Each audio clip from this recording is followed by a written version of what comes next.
I'm standing here with Guy Petell of the Department of Revenue Administration in New Hampshire. Mr. Petell, what is the view tax?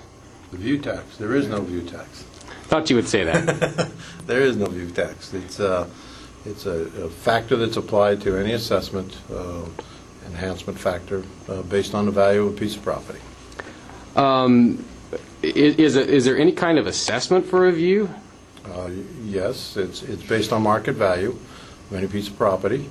And what they do is they take sales in the area that have views, and from that they analyze those and come up with a value of any piece of property, any other piece of property, non-sale piece of property that has a view, and put it on accordingly.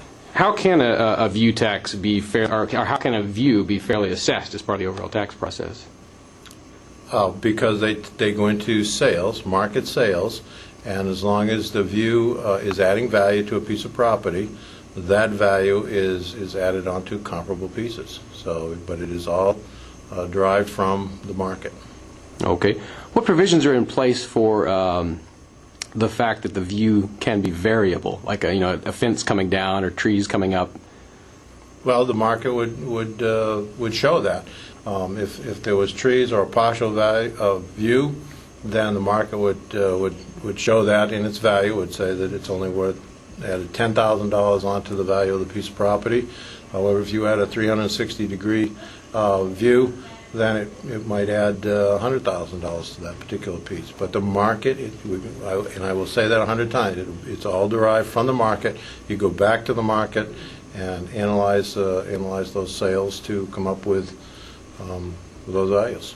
Is there any kind of software to standardize prices for New Hampshire, or is that method just determined by the company hired to assess? No, it's done through an analytical process of sales in a particular municipality.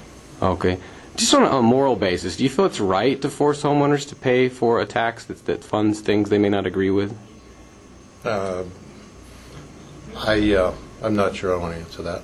Okay. I mean, we're here, the DRA is here to enforce the laws that are passed by the legislature, not to, pass judgment on what is passed, what they want us to do. Okay. Anything else that you would want to add? No, I'm good. All right. Those are some somewhat tough questions. I appreciate you answering them, Mr. Petell. This edition of the Ridley Report was brought to you by the New Hampshire Liberty Alliance at nhliberty.org. If you were to go to the State House and do this, then you would step on the toes of a Liberty Alliance member, because they're all over the place at the State House. They are there fighting for your freedom, and they need your help. Visit the New Hampshire Liberty Alliance at nhliberty.org and join them. Or maybe I should say, join us, because I am a member. nhliberty.org. By the way, if you haven't moved to New Hampshire yet, this is just another glimpse of what you're missing.